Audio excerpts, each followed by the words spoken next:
Welcome student. Rastogi online coaching classes में आपका स्वागत है। आज क्लास 12 के भौतिक विज्ञान चैप्टर 1 का यह 6वां भाग है।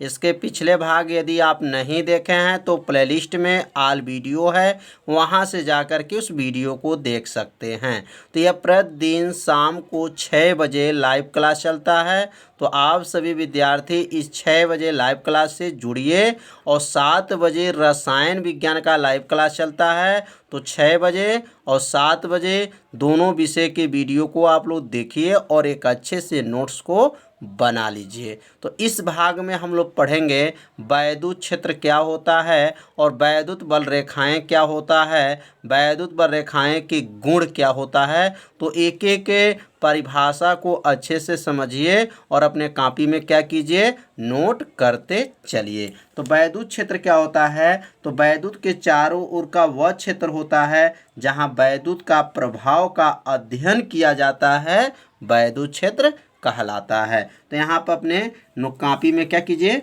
नोट कर लीजिए। किसी आवेश के चारों ओर, किसी आवेश के चारों ओर, आवेश के चारों ओर का वह क्षेत्र, चारों ओर का वह क्षेत्र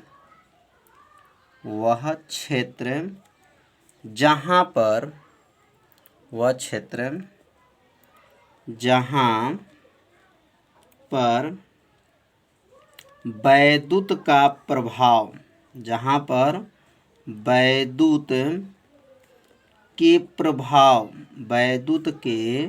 प्रभाव का अध्ययन किया जाता है। वैद्युत के प्रभाव का क्या किया जाता है?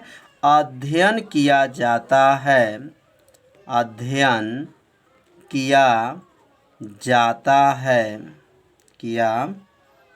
जाता है, वैद्युत क्षेत्र कहलाता है। कितना आसान है। तो क्या लिखेंगे? किसी आवेश के चारों ओर का वह क्षेत्र जहाँ पर वैद्युत के प्रभाव का क्या किया जाता है? अध्ययन किया जाता है, वैद्युत क्षेत्र कहलाता है, वैद्युत क्षेत्र कहलाता है, वैद्युत क्षेत्र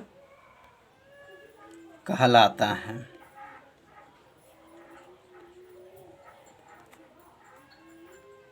इसे अपने कॉपी में क्या कीजिए, परिभाषा को नोट कर लीजिए। बहुत आसान है। आवेश के चारों ओर का वह क्षेत्र जहाँ पर किसके प्रभाव, वैद्युत के प्रभाव का अध्ययन किया जाता है, वैद्युत क्षेत्र कहलाता है। यह एक सदिश राशि है, यह एक सदिश राशि है।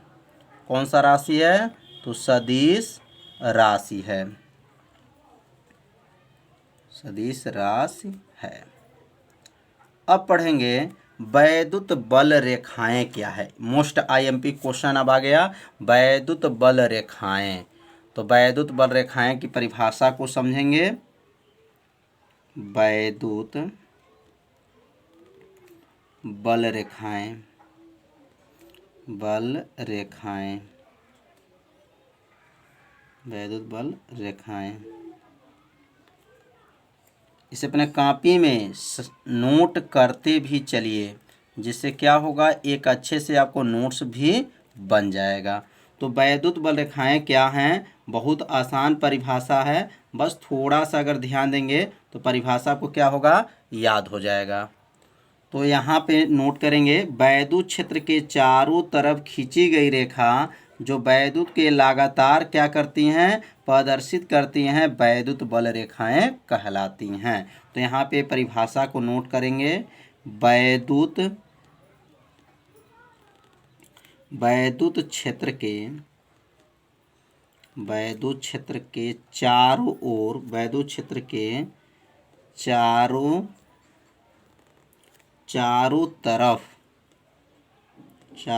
तरफ खींची गई, चारों तरफ क्या लिखेंगे, खींची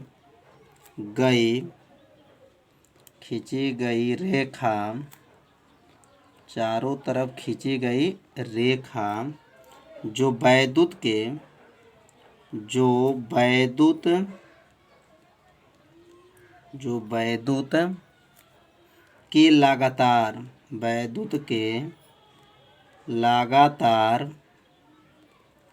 लगातार प्रदर्शित करती हैं। लगातार क्या करती हैं? प्रदर्शित करती हैं वैद्युत बल रेखाएं कहलाती हैं। वैद्युत बल रेखाएं कहलाती हैं। वैद्युत बल रेखाएं कहलाती हैं। तो परिभाषा को एक बार और समझेंगे कि वैद्युत क्षेत्र के चारों तरफ खींची गई रेखा जो वैद्युत के लगातार प्रदर्शित करती है। किसको? वैद्युत के लगातार प्रदर्शित करती हैं वैद्युत बल रेखाएं कहलाती हैं। यह धनावेश से निकलकर ऋणावेश तक जाता है। कहाँ से निकल करके? तो यह धनावेश से निकल कर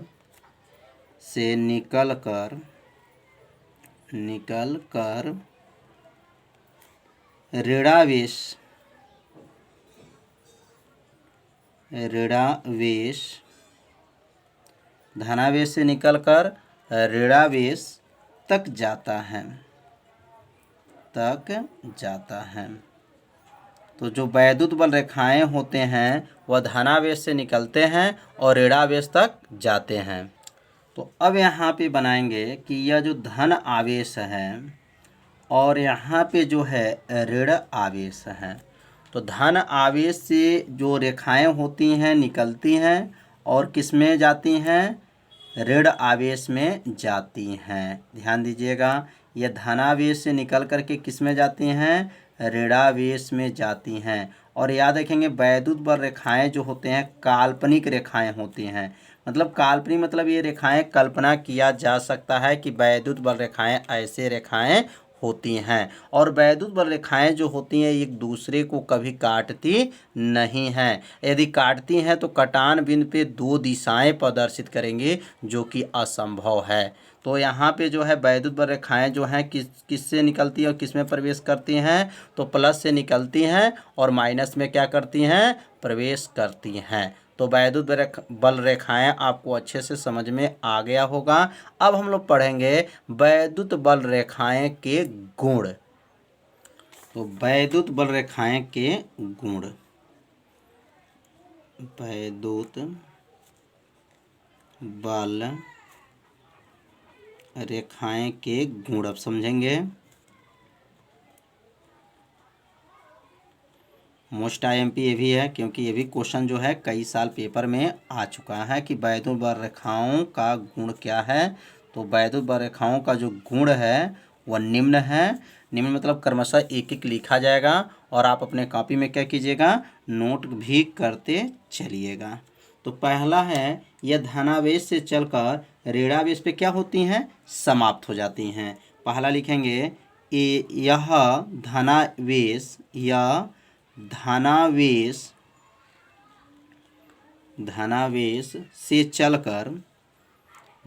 से चलकर ऋणावेश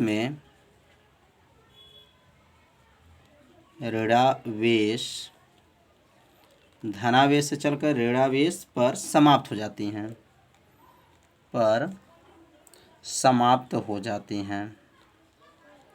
समाप्त हो जाती हैं। तो पहला गुण जो है समझ में आ गया होगा कि वैद्युत बल रेखाएं का पहला गुण क्या था? यह धनावेश से चलकर ऋणावेश पे क्या हो जाती हैं? समाप्त हो जाती हैं। अब दूसरा गुण को समझेंगे। दूसरा गुण है, यह रेखाएं खींची गई लचकदार यह रेखाएं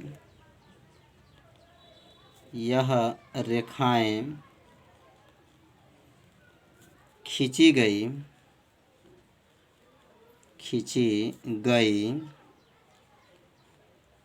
गई लचकदार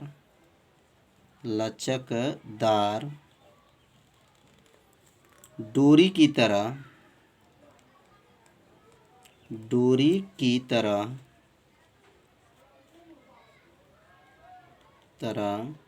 सिकुड़ने का प्रयास करती हैं।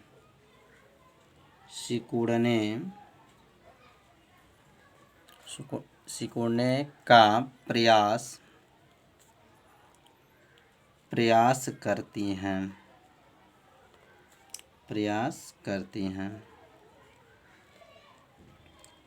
तो वैद्युत जो बल रेखाएं होती हैं वह लचकदार डोरी की तरह सिकुड़ने का क्या करती हैं, प्रयास करती हैं। जैसे यहाँ पे जो चित्र देखेंगे, यह जो बना हुआ है वैद्युत बल रेखाएं, यह कैसे समान है, तो यह लचकदार और डोरी के क्या हैं, समान है।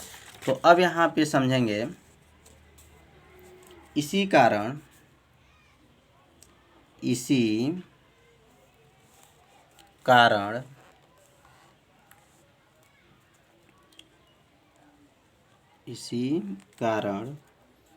विपरीत आवेशों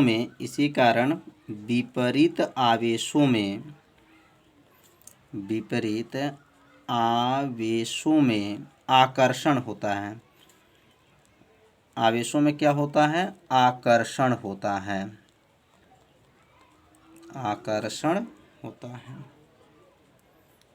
तो दूसरा गुण अच्छे से समझ में आ गया होगा कि ये रेखाएं जो होते हैं लचकदार डोरी की तरह सिकुड़ने का क्या करती हैं, प्रयास करती हैं। इसी कारण विपरीत आवेशों में क्या होता है, आकर्षण होता है। अब तीसरा गुण समझेंगे। तीसरा होता है वैद्युत बल रेखाएं काल्पनिक रेखाएं होती हैं। वैद्युत बल रेखाएं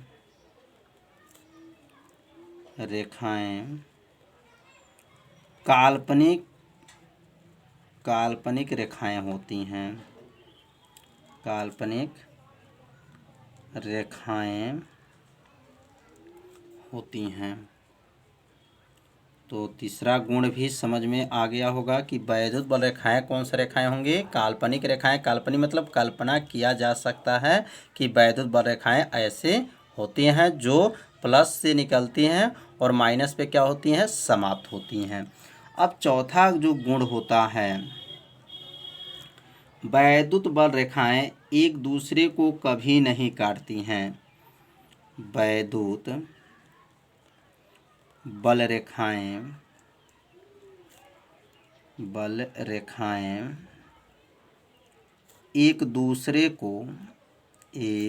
दूसरे को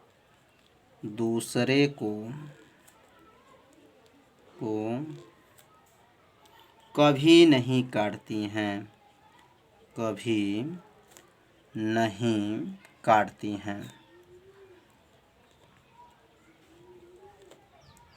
वैद्युत बल रेखाएं एक दूसरे को कभी नहीं काटती हैं। तो यदि काटती हैं तो कटान बिंदु पर दो दिशाएं प्रदर्शित करेंगी, जो कि असंभव है। तो 4 गुण आप लोग को अच्छे से समझ में आ गया होगा। अब ये 5वां जो गुण है और ये लास्ट गुण है, इसे अपने कॉपी में क्या कीजिए, नोट भी करते चलिए। वैद्युत बल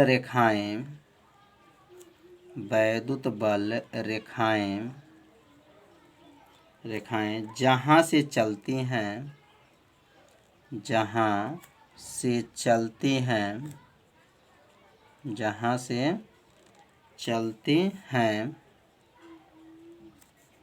और जिस जगह पर मिलती हैं,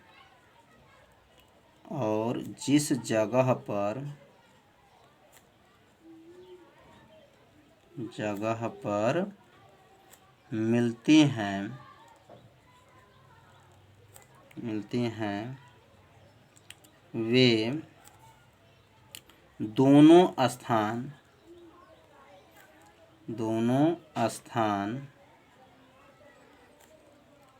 पृष्ठ के लंबवत होते हैं। पृष्ठ के क्या होते हैं, लंबवत होते हैं। तो यह पांचवा गुण है। तो पांचवा गुण एक बार और समझेंगे। वैद्युत जो बल रेखाएं जहाँ से चलती हैं और जिस जगह पर मिलती हैं वे दोनों स्थान पृष्ठ के क्या होते हैं, लंबवत होते हैं, अर्थात 90 अंश का कोण बनाते हैं। तो समझ में आ गया होगा कि वैद्युत बल रेखाएं का गुण क्या है। और इसे अपने कॉपी में क्या कीजिए, नोट भी जब करते चलेंगे तो एक अच्छे से क्या होगा, नोट्स भी बन जाएगा। तो अब हम लोग पढ़ेंगे परीक्षण आवेश। परीक्षण आवेश क्या होता है? बहुत आसान परिभाषा है परीक्षण आवेश का भी। तो ऐसा आवेश जिसका स्वयं का कोई वैद्युत क्षेत्र नहीं होता है। ऐसा आवेश जिसका स्वयं का कोई क्या हो, वैद्युत क्षेत्र नहीं होता है, परीक्षक आवेश कहलाता है। तो अब यहाँ लिखेंगे ऐसा आवेश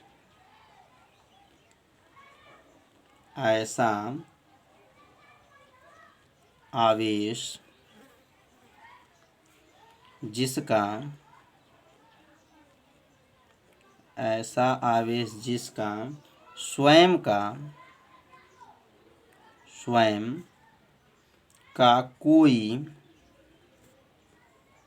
स्वयं का कोई वैद्युत क्षेत्र नहीं होता है।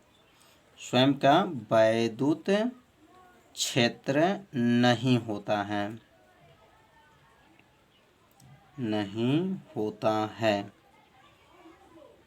नहीं होता है। ऐसा आवेश जिसका स्वयं का वैद्युत क्षेत्र नहीं होता, उसे परीक्षण आवेश कहते हैं।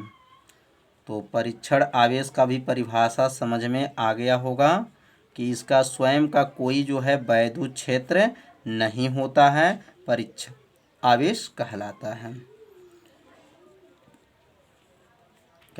है। इसे Q से प्रदर्शित करते हैं। किसे Q से प्रदर्शित करते हैं?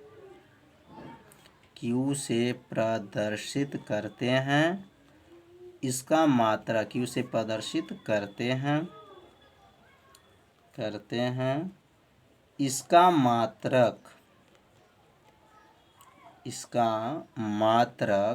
कूलाम होता है। इसका मात्रक क्या होता है? कूलाम होता है। तो समझ में आ गया होगा परिभाषा कि ऐसा आवेश जिसका स्वयं का कोई वैद्युत क्षेत्र नहीं होता है उसे परीक्षक आवेश कहते हैं। इसे Q से प्रदर्शित करते हैं। इसका मात्रक क्या होता है? कूलाम होता है। अब पढ़ेंगे वैद्युत द्विध्रुव। वैद्युत द्विध्रुव क्या होता है? ये भी जो क्वेश्चन है बहुत ही IMP है। वैद्युत द्विध्रुव से आप क्या समझते हैं? वैद्युत द्विध्रुव नाम से ही पता चल जाए, इसमें दो ध्रुव होगा, एक धन ध्रुव और एक ऋण ध्रुव। तो यहाँ लिखेंगे वैद्युत द्विध्रुव वह निकाय है जिसमें दो बराबर परंतु विपरीत आवेश अल्प दूरी पर क्या होते हैं, स्थित होते हैं, वैद्युत द्विध्रुव कहलाते हैं। तो लिख सकते हैं यहाँ पर वह निकाय, या लिख सकते हैं वैद्युत द्विध्रुव।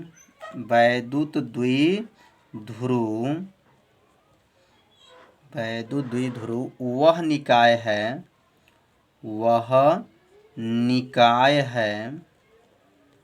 वैद्युत द्विध्रुव वह निकाय है जिसमें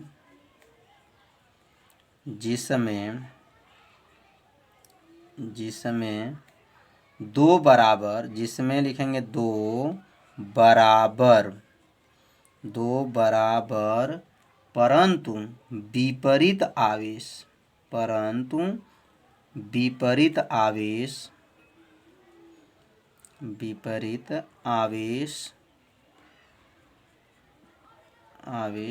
अल्प दूरी पर स्थित होते हैं।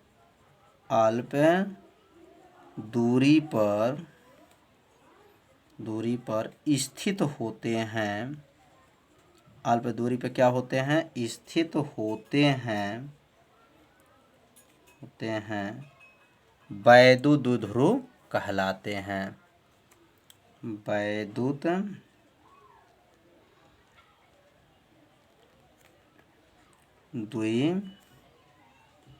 द्विध्रुव कहलाते हैं।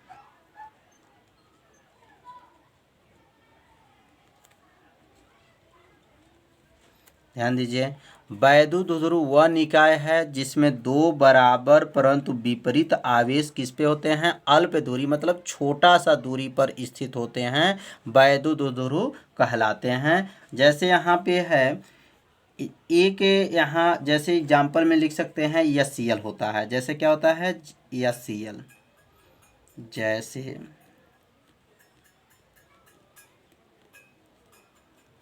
जैसे HCl मतलब हाइड्रोक्लोरिक अम्ल, तथा जल भी होता है, जल H2O। यह कैसे पता चला, जैसे यहाँ पे HCl को कैसे बनाएंगे, H के ऊपर क्या होता है, प्लस होता है, और यहाँ पे क्या होता है, Cl के ऊपर माइनस होता है।